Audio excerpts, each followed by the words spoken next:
Hello and welcome to the Daily Comic and Collectible, episode 422. My birthday! Woo!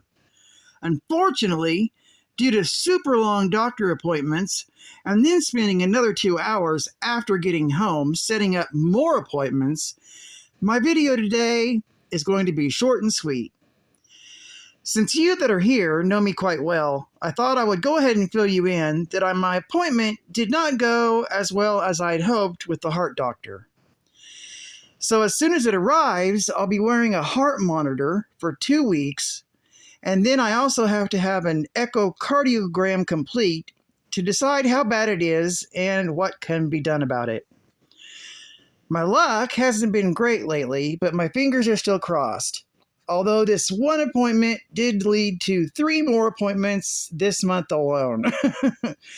So anywho, back to my 48th birthday and the show. So today, the collectible of the day is the Hasbro Toys Marvel Legends series, Joe Fixit Build-A-Figure Wave, Jocasta action figure. Jocasta's superhuman force field and electromagnetic beam make her a very valuable ally to the Avengers. With over 80 years of history, Marvel has become a cornerstone of fan collections around the world. This 6-inch scale action figure of Jocasta is inspired directly by the character in the Marvel Comics and features premium design and intricate detailing, with superb deco for that comic book realness. This 1/12 scale Legends series Avengers line figure features multiple points of articulation for added posability and displayability. Jocasta is part of the Joe Fixit Build-A-Figure Wave. Collect the whole series to build your own Joe Fixit. Comes in a window display box and was released by Hasbro Toys. Now, the comic of the day is the Avengers Annual Volume 1, issue number 17, with a cover date of November 1988. This is part of the Evolutionary War event, with story by Walter Simonson, art by Mark Bright, and cover by Sal Buscema. This issue is titled Prometheus Mutans. We open with Jocasta reconstructed by parties unknown. The robot Jocasta frees herself and places an emergency call to the Avengers before being subdued by her captors. Since the Avengers roster is currently nil, their headquarters computer summons the reserve members, which results in a unique gathering, including the Captain, the Falcon, Hercules, the Beast, the supposedly deceased Hulk, and the female Yellow Jacket, the latter forced to report by an alarm in her stolen helmet. Tracing Jocasta's call to a Long Island laboratory complex, the makeshift band discovers the followers of the High Evolutionary, who plan to explode a genetic bomb, which will catapult the human race instantly through 1,000,000 years of evolution. Their research next takes them to Lemuria, which is under attack by Atlantean forces. Halting the battle, they deduce that the two sides were brought together by a ruse, in hopes of sterilizing both races, and the Atlanteans and Lemurians join forces to seek out their common foe. The heroes locate a gigantic mobile base en route to the volcano Krakatoa, whose explosion will fire the genetic bomb's contents into the high atmosphere. Invading the craft, the Avengers foment a revolution by revealing to the High Evolutionary's men that their leaders are actually the evolved animals called New Men. They then locate their foe's Genesis chamber and confront him directly, but he easily disables Jocasta. He then teleports the Hulk back to the New Mexican desert. While the others occupy the foe's attention, the Beast uses the genetic accelerator on Hercules, transforming him into the High Evolutionary's equal. The two titans clash, and the High Evolutionary ultimately discorporates. But Hercules continues to evolve until he too vanishes, his fate unknown. As the other Avengers beat a hasty retreat in their Quinjet, Jocasta sets off the base's matter-antimatter drive, destroying both it and the genetic bomb and herself. Geek fact: sometimes life just sucks, because Jocasta was thought to be dead, revealed to be alive, but then sacrifices herself to destroy the High Evolutionary's genetic bomb.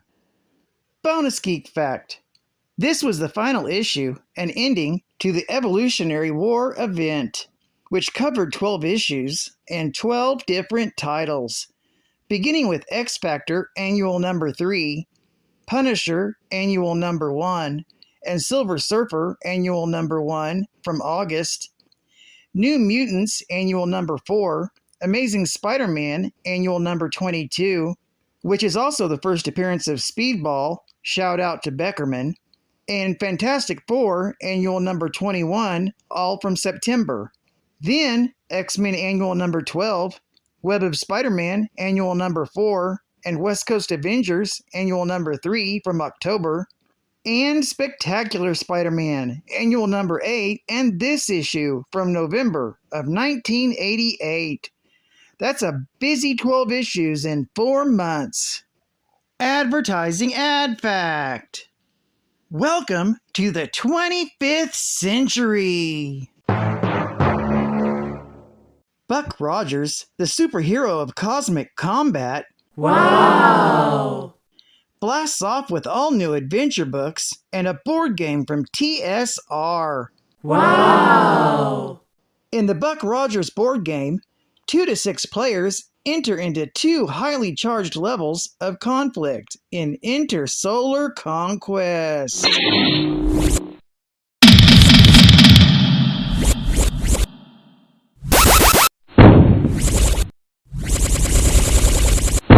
Battle planet by planet for the 25th century.